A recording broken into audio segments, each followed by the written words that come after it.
Welcome back to another episode of the Bear Trap on the Boomer Bust channel, a Bears podcast by a Bears fan. I'm your host, Terry, and today gonna have some Bears talk. First off, like, thumbs up, subscribe, hit the notification bell so you could get notifications, all that good stuff that I forget to say. But you gotta subscribe, go over to the community, check me out on game days. It's very likely I'll be in there giving my thoughts on the game, and it makes more sense during the game. And you can interact with me there pretty much live. But also, I post it for questions. And every time, don't get a lot of questions. We only got one question from the audience tonight. And I know y'all got more questions than that. I know y'all got things y'all want to talk about. So stay up to date in the community because we'll got other stuff to talk about, and we'll talk about it. But one question, come on, we can do better than that. We're better Bears fans. But we're going to start out talking about Chase Claypool because I missed the boat on that, so I should probably just skip it, except I'm not because I don't care about that stuff. We can always talk about it. It doesn't matter when. So let's talk about it. Chase Claypool, I almost fell out of my seat laughing. Now, we already knew that this was headed that way. It's not every day that a player is told to stay away from the team. But that's what went down. And obviously it wasn't just him saying that he wasn't being used right. It was obviously more than that. But from all the things that were transpiring and that ended up with him being told to stay away from the team, we knew they were going to get rid of him. So it was just a matter of when. Now, is it worse to just cut him or to trade him and get a low round pick? Who knows? Obviously, people are going to say low round pick is better because you never know who that can turn into, which, is true. But I don't even remember what the pick was. I think it was conditional, but it's low. It ain't no second round pick. It ain't number 32 in the draft. I can tell you that. So I wouldn't say I'm necessarily like trying to take time to gloat or anything. But I do, because it's not really about me being right or anything like that. To me, it's about how funny it is that people went so hard in the paint for Chase Claypool. And, I get attacked, which is fine. People do that all the time. Less now, but they used to attack me all the time for anything that I said. And so to me, I'm like, okay, you could attack me. That's fine. But all I said was that at best he's a number 2 and not worth that pick, which I stand by and I felt wholeheartedly at the time, and I thought was a reasonable take. And so people, being homers, I guess, went all the way to the other side and attacked me for that. It wasn't like I was sitting here saying, oh, this dude's a bum, he's not going to do nothing, and then we're going to cut him or something. I didn't say any of that. I was just like, based on who he was coming out of college, who he's been in the league, and what we got over here, he's not worth what we gave up. And again, I didn't think that was an egregious statement, but people who took it in their response took it to the next level, talking about how he's going to be a number 1 and we're going to unlock his talent. I don't know, football, all that stuff. Now, I think it's funny because y'all look crazy. Like, if Chase Claypool was to be, I would say even better than what I thought. If he was our true number 1 to the point we didn't even go get DJ Moore, I would be like, okay, that's not too far from what I said. Like I said, if we maximize his talent, he'd be a number 2. And so if he came out to be our number 1 on our team with our passing attack, I'm like, okay, he overachieved. It's not far from what I said. Now, from people who made it into he's going to be all this and that, from that to what happened, yeah, it looks bad for you. So not only did he underachieve woefully on the field, but obviously to the point we had to get rid of him. So it's a bad look overall.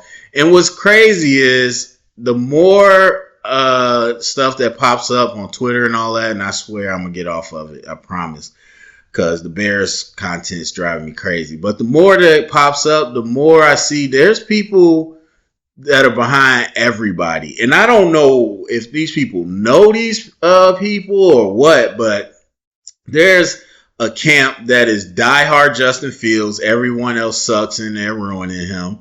There's a camp that is diehard. Um, I don't know, Caleb Williams, definitely not Matt, or maybe they're Luke Getsy. I don't know who they are, but they're like, Justin sucks. He's ruining the coaches. There's people now that are diehard Ryan Poles, apparently. Like, I seen a couple people defending every single move he made, including Claypool. They was like, I don't care that we got rid of him. If you don't see how his move made us better for the future, you're an idiot. What? How we missed a first round pick for a guy we got no production for and then traded for much less value, set us up good for the future. I don't know what mental gymnastics that is, but in my, playing football mind, that's not true. So anyway, I see these things and I don't know, man. I don't think you can really justify what he did. I didn't feel like that in real time, and I obviously don't feel like that now. But obviously, I'm not going to condemn Ryan Poles for everything. But that was again, and this is why I record these things. In real time, I said this was a bad move in XYZ. And so this ain't revisionist history like the rest of these people. I come out, put my opinion out there, and now we sit here is worse than I ever thought it could be. So Chase Claypool is gone. Can't say we're going to miss him. DJ Moore obviously is the number one guy. And I think Mooney's way better than Claypool anyway. But at the end of the day, what it really is that whatever he did in the locker room was toxic enough. And I know a lot of people want to make the claim that the locker room was terrible and everything. And I just don't see where you see that at. I really don't.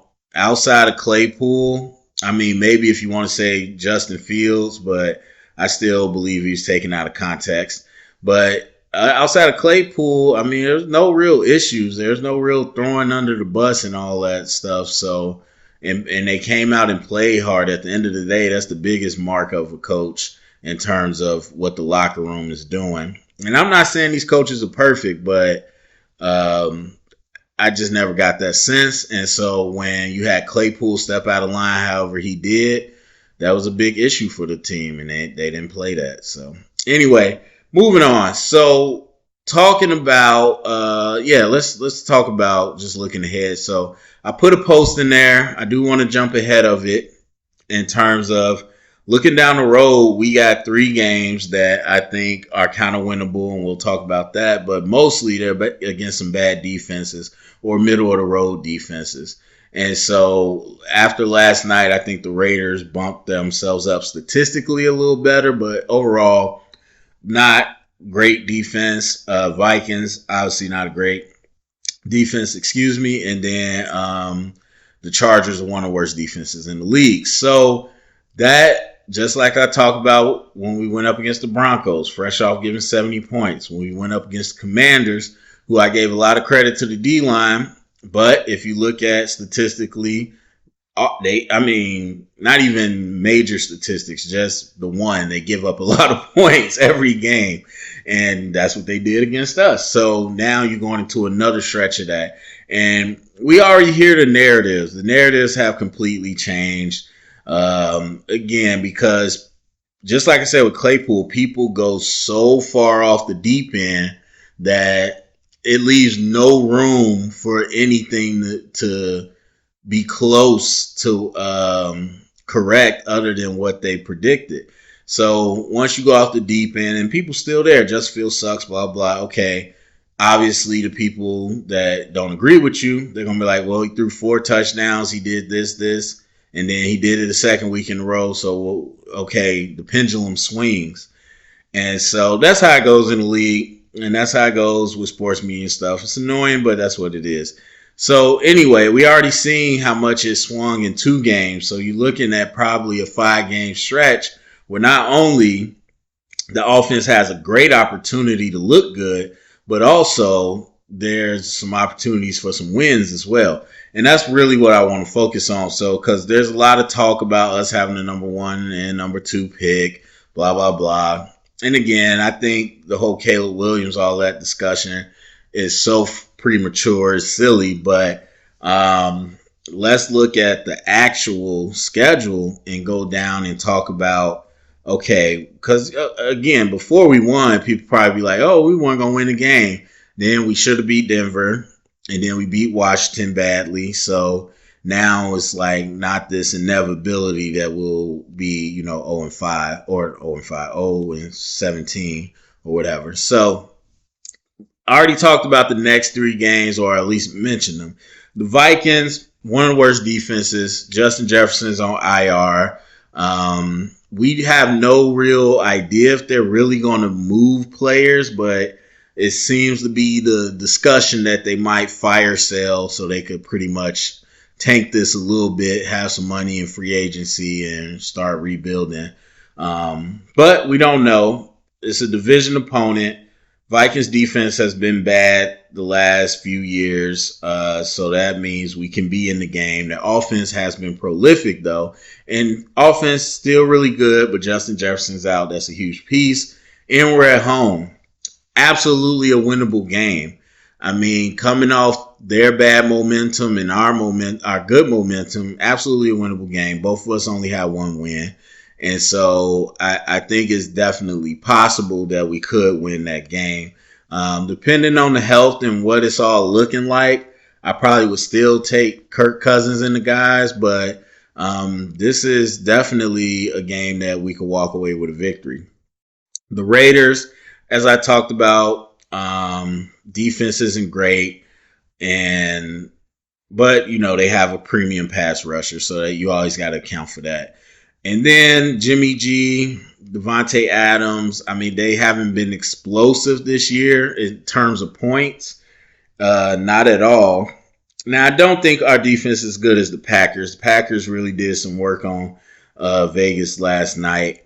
But again, we're at home.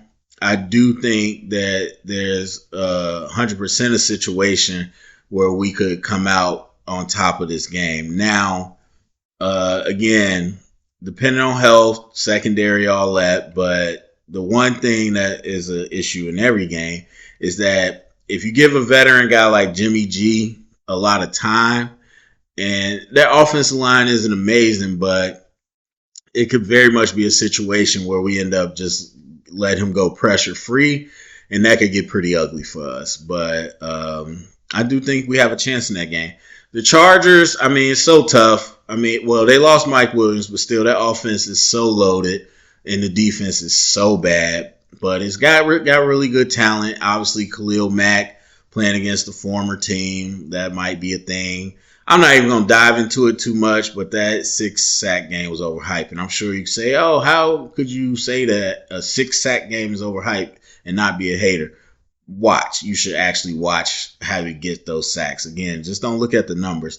But anyway, he might be juiced up, and that defense has a lot of talent, but I can't rely on that no more. I've seen just too many weeks in a row they be absolutely terrible. So in terms of a shootout, I'm taking the Chargers, but again, I think there's a chance there, especially if we come off 2 wins. We really going to be, in a position to kind of tangle with the Chargers. But that offense is monster, so that would more than likely have to be a shootout. Then after that, we got the Saints. The Saints defense playing very well. Offense, not so much. Actually, my bad. I'll be in New Orleans for that.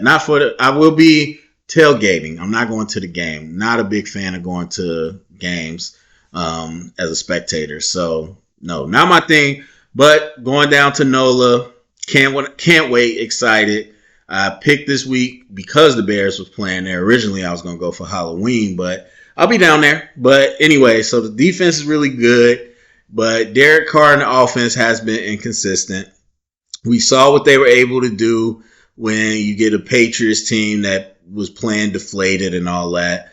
But I do think, again, on the road, I'm probably going to lean towards New Orleans. But this isn't a game that I don't think we couldn't win. I mean, you saw the Packers come back on them and win last second. They haven't given up a lot of points, but they also haven't scored a lot of points. So I do think we have a chance in that game as well.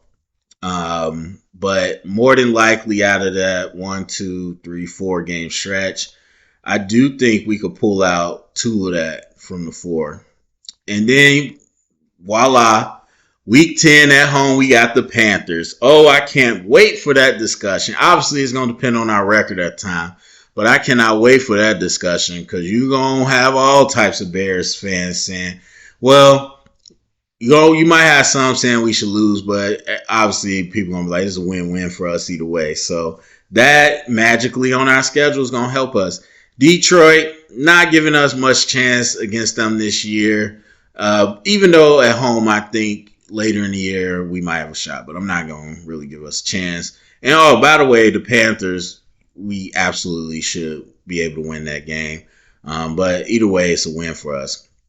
Then we got the Vikings again, this time on the road. By that time, that's week 12. Justin could be back and we're on the road.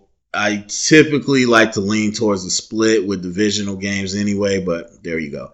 So then the Lions, again, I'm not going to really take us. Cleveland, depending on how things go with Deshaun Watson, if it continues to look bad just off the field and the way he's playing on the field, and obviously they don't have Nick Chubb, they could be in a place where they'll be vulnerable, even though we're on the road. So I think we could have a chance. That depends, but I would lean Browns. Cardinals, Falcons, both games both games at home, we should be favored. I think there's no reason we should lose those games if we're somewhat healthy. And then on the road against the Packers at the end of the year, I don't love that for us. So, overall, I'm looking at between 2, 3, 4, 5 wins that I feel good about as currently constructed. And that would put us at 6 wins for the season. I don't think that puts us in the number 1 or 2 spot.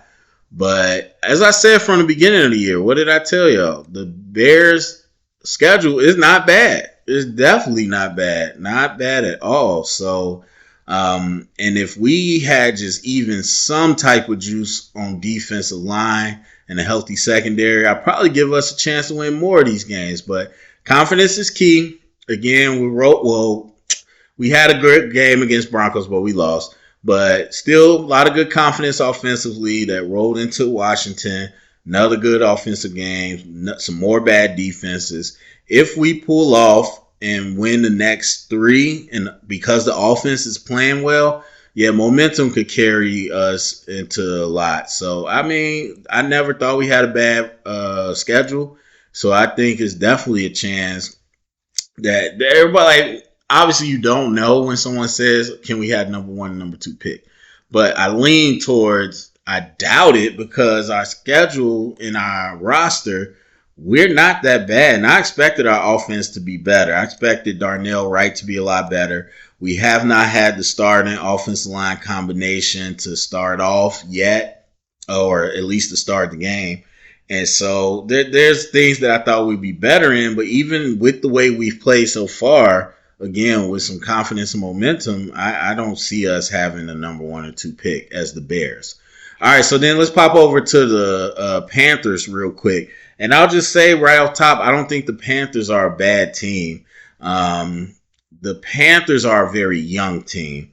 Not only is your quarterback a rookie, but the new coach, both sides, new systems on both sides.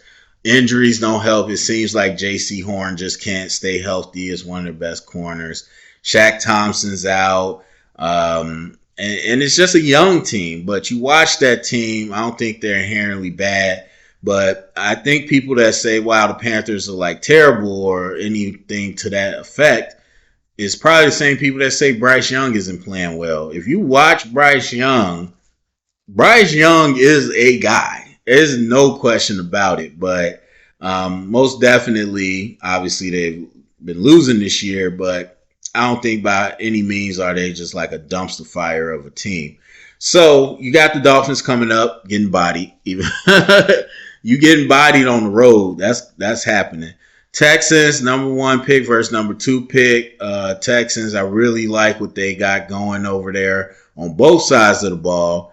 That'll be a fun game. That'll be a tough game, but definitely one they could win. I mean, the Falcons just beat the Texans, and there you go. No disrespect to the Falcons, my bad. The Colts versus the Panthers, definitely a winnable game. Again, they play us, won't matter either way. Dallas, they shouldn't have a chance against them. Tennessee, I would definitely take Tennessee at home, but I mean, the offense isn't prolific. If the defense could just hold up enough, then the Panthers might be able to do something, but Tennessee defense is tough. Tampa Bay, on the road, I'm probably going with Tampa, but that's a good game as well. The Saints, didn't they already play the Saints? Yeah, they did. Very close game, actually. This time they'll be on the road. Again, that defense is really good. I'll probably lean towards the Saints. Falcons, they got them again. And I don't trust that offense if you get any points on them. But defense been pretty solid. So that'll be an interesting game.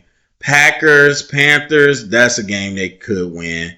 And then Jags, I would definitely lean Jags on the road. So throughout the rest of the year, I could see them collecting about 2 to 3 more wins. I could definitely see that. Obviously, all this matters how the rest of the league shakes out, but if we both get 3 more wins and win 4 games, I don't know if that'll be enough to keep us at number 1 and number 2, but it's possible. So you look at the rest of the league, obviously Panthers are winless, but the Cardinals have 1 win, we have 1 win, Denver, Minnesota, Patriots, and the Giants. So you look at those teams.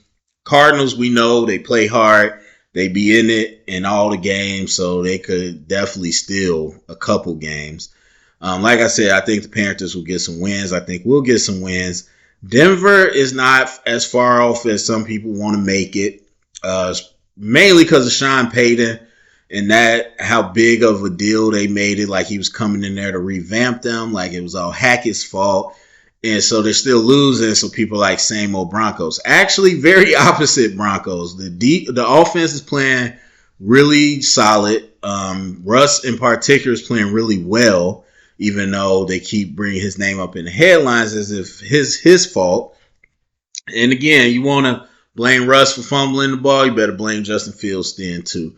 So I don't think Denver's as bad as they say. Problem is they're in the AFC West. No easy wins in that division. The Vikings, again, down there with us, best players on IR right now.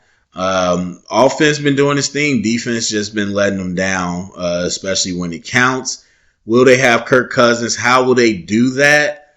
We'll see. But if the team stays together as is, I definitely see them picking up some more wins, even without looking at the schedule. The real question becomes the Patriots and the Giants. The Patriots, it's hard for me to go against that defense and Bill Belichick. Problem is their division, no easy wins in that division. No easy wins coming from the division. And so the Patriots, while yes, look bad, they've been in the trenches with some real good teams. And I don't think that's going to change too much. So it's possible. It's not that they won't play teams tough, but it's very possible they might not pick up too many more wins. Then you got the Giants, which might be the actual dumpster fire of the NFL. And you all know how I feel about Daniel Jones. I ain't going to get into it too much, but the fact of the matter is they have not built that roster to compete. Even bringing in Darren Waller, you still at best have a number 3 receiver as your primary receiver. And then offensive line that was terrible last year and terrible this year, healthy, is also hurt. And that, I mean, it's just a combination for disaster.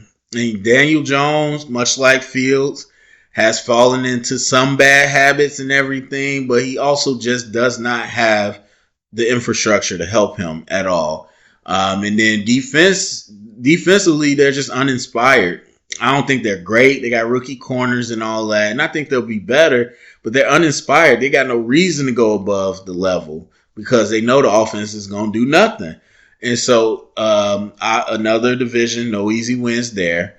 Well, I guess they could get with the Commanders. Let me take that back. But Philly and Dallas, those are bad losses coming. And so, yeah, the Giants, man, they might be the ones with the number one pick when it's all said and done.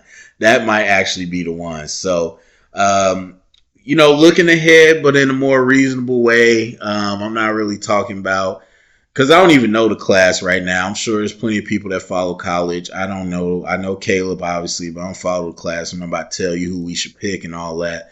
But I'm just talking about a thought exercise of could it be possible for us to end up with 1 and 2? Possible. I'm not going to say it's likely, but two top 10 picks, I think, is almost a lock. I think almost a lock, to be honest. All right, so let's get to our viewer question. This comes from, I hope I ain't pronouncing this wrong, but the way I'm reading it says Eric Montanez. Oh, that's probably it. Eric Montanez, 2934. You've spoken about true evaluation of QBs over a 50-game span. Justin just had his 30th start as QB last week.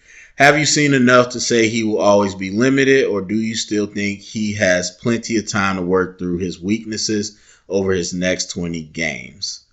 And then some appreciation and love what you're putting out, trying to be a better Bear fan. Better Bears fans. All right. So, excellent question. Excellent question. So, again, like 50 is the number I threw out. If you haven't heard before, I say any prospect is, and it's not just QBs, but any prospect, you want to give 3 full seasons worth of games to make a solid evaluation.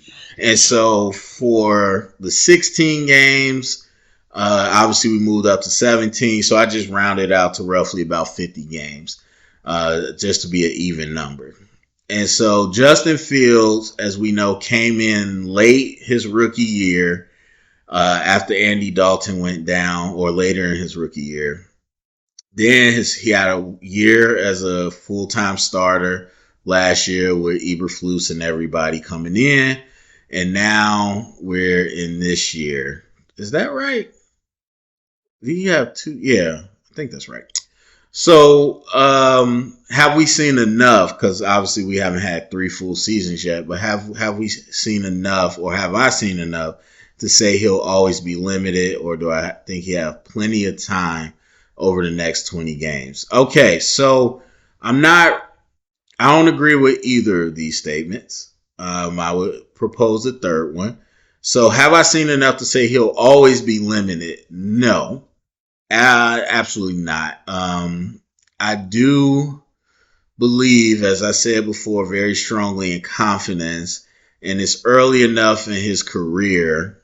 And to be honest, the narrative is so far on his side that I don't think he has permanent damage to where if he popped up on the 49ers tomorrow, he wouldn't feel confident that he could go out there and be a great quarterback. So I don't think always limited, mostly because of where you end up. Like, we seen Geno. I mean, I think Geno is a product of a lot of things, but you see Geno ending up with that offense. It wasn't no bad, coincidence that he got 2 excellent rookie tackles that play well, 2 top 20, 25 receivers, and then a great run game. Like, had he ended up with the Giants and tried to make a comeback, I don't know if it would have went the same. So there's always room for that, where you end up later. The reason I don't agree with the second statement, to say plenty of time over the next 20 games, I wouldn't say that because, again, if he's with the Bears over the next 20 games, that's different than him being with someone else. So this is not an individual thing. It's the ultimate team sport. So your development isn't purely on you, especially at the quarterback position. I mean, there's definitely positions today in this age where you can get whatever it might be, leaner, stronger, more functional strength, faster, obviously work on technique, and you could take a jump. But quarterback, you dependent on all the things to go right. And so, yes, I do think it'll show up in your play if you took that step personally, but the rest of the team around you has to be there to facilitate it as well. And so during this season, I think the key word that everybody's been talking about is confidence. You saw him go down to a low level that people thought he might not be able to come back from this season, that we have to fire the coaches because he was that defeated as a player. And then you talk about these last few games really resurrecting that, and then we'll see again kind of going forward. So for Justin to, because, honestly, if we look at the plays and everything, I don't agree with some of the quote unquote experts that are breaking down the film and saying, yeah, he's getting better. Yeah, he's getting better. Nah, I think the competition was easier, to be honest with you. And so, but that's any quarterback I would give that criticism to. Like when you have a clean day, like I said, Jordan Love week one, before the Jordan Love hate now, I said this week one. When you have a day where you got 6 seconds to throw, you should be looking good. But for him to actually see it, and that's how a lot of athletes are. That's how a lot of fans are, coaches, which is why I was saying last week, people act crazy when they see something that they know is very possible, but they got to see it. It's got to be tangible. So for him to see himself making plays in the pocket, for even DJ Moore to see himself having a huge game with this offense, and the other receivers to see it too, and it just gets everybody more in the mind state to like, this is possible. And I don't know Justin Fields. I don't know what he does in the off season, but I would just be willing to bet a lot of money he did not spend the time that he could have, or he didn't spend the time doing the things that are possible to make him a better quarterback. We've just seen too many teams, too many players take leaps. So he looked very much the same to me. Even though the offensive line has been really bad. Again, had the offensive line came out and been like, 15-20% better than last year, he still was looking like that, I'd be like, yeah, it's guaranteed you didn't really work on the right things this offseason. But because the offensive line has still been bad, I don't know. But again, it's the clean plays, and there's more clean plays this year. It's the clean plays where he makes the wrong decisions that I still am like, okay, he's not reading it. Now, over the next 20 games, do I think all that changes? Absolutely not. No, not at all. I don't think that's plenty of time. But I do think time on task and time with a competent offense to give you that confidence, depending on what the team does, that could lead you into next year where you are ready maybe now to make the leap. So I haven't seen, to answer the question, I definitely don't think I've seen enough to say he's limited forever. And I guess that depends on that definition too. I'm very analytical, guys. Like I said, data analyst, assessment. I'm big into all that stuff. So that's just my brain. So it depends on what you mean by limited. If do I think he'll unlock to be the best quarterback? No. If that's the question, then yeah, I've seen enough to know he's not going to be that. But I haven't seen enough with him with other teams or with other support to say, fully what he is and what he isn't. But I don't think, you'll ever see him get to the apex of the quarterback position. But I do think, given a situation where things are a lot easier for him, he could be absolutely impactful. And like I said before, he could be impactful in ways that only Lamar has been, but better. And that's if he could get to that point. And so, yeah, I mean, it's a good question. That 3 full seasons, absolutely. But actually, let me bring this up because I already know I went long, but it's such a good point. I was listening to one of the podcasts, one of the sports media guys, and they made such a great point. It was Brady Quinn, actually, who it was. So they was talking about Deshaun Watson, and he mentioned that he knows somebody in the front office in the league, and he told them that, like, or he told Brady Quinn, like, that's why you typically don't see huge contracts like that for somebody that's not in house. If you see them do it with you, then typically you feel more comfortable doing that. Bringing from somebody from the outside is not usually what people do for those huge contracts like that. And so it makes sense and it resonates, not just the equity of the sweat equity for the city, the team, the fans, not only the owners and the decision makers being around that person every day and knowing who they are personally as much as you can, and as a player, not only all that, but what you have in house to support that quarterback to be at that level. When you bring someone else from a different team, you don't know that you necessarily have what that team had to support him to get to that level. And that's why I always say you cannot judge quarterbacks. You can't accurately compare quarterbacks. The only accurate way to compare a quarterback is to put them on the other person's team and even more accurately playing the same defense that he just played. That's the only way you can do it because there's too much that goes into the context of the quarterback. And just because sports media tells you it's all about the quarterback, don't believe it. There has to be so much help that goes into the quarterback.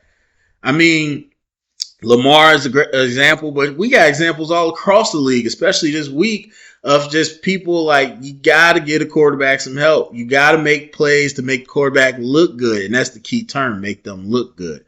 Because, again, that GM or that front office person just told you what I've been saying. You don't necessarily fully know. You might think you know, but you don't fully know. And I talked about free agent bust before all the time. Again, it goes back to there's few players that transcend the scheme. Very few in history. Most players are very scheme dependent or moderately scheme dependent. Jalen Ramsey is a great corner. Absolutely great. If you're on the, well, he is on the Dolphins, but he hasn't played. But I was going to say, like the Dolphins, they play straight up man cover 2 a lot, or at least they did before Fangio.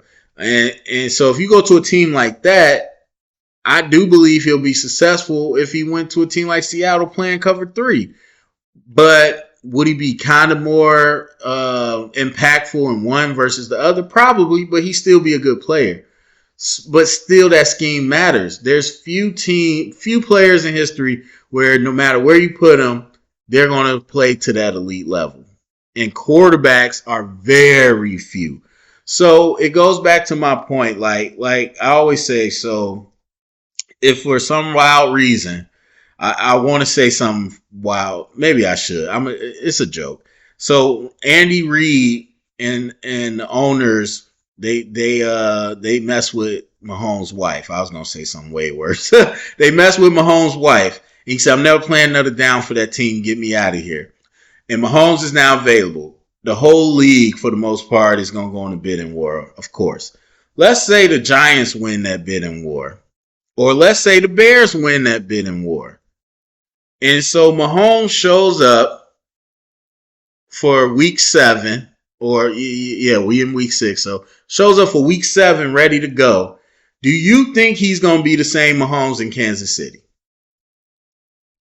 I'll give you the Pittsburgh Steelers. Do you think he's going to be the same Mahomes as in Kansas City?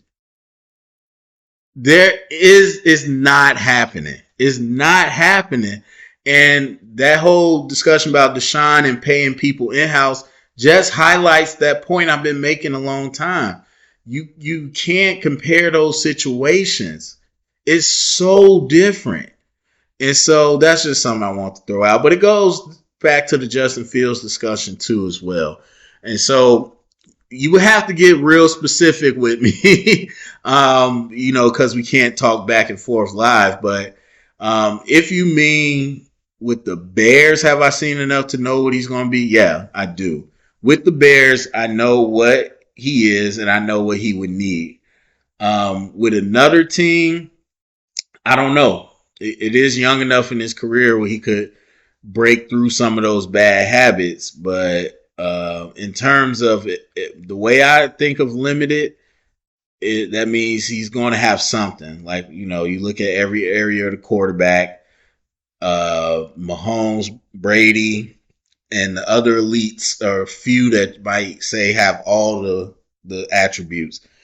I don't think Justin will ever have all the attributes at a high level like that, but I do think that there's a lot more that he could do has if he ends up in, something else. So anyway, that's it for me. Go down in the comment section. Let me know what you think. Share it around, get the conversation started. Thumbs up, subscribe, and remember, stay up and bear down.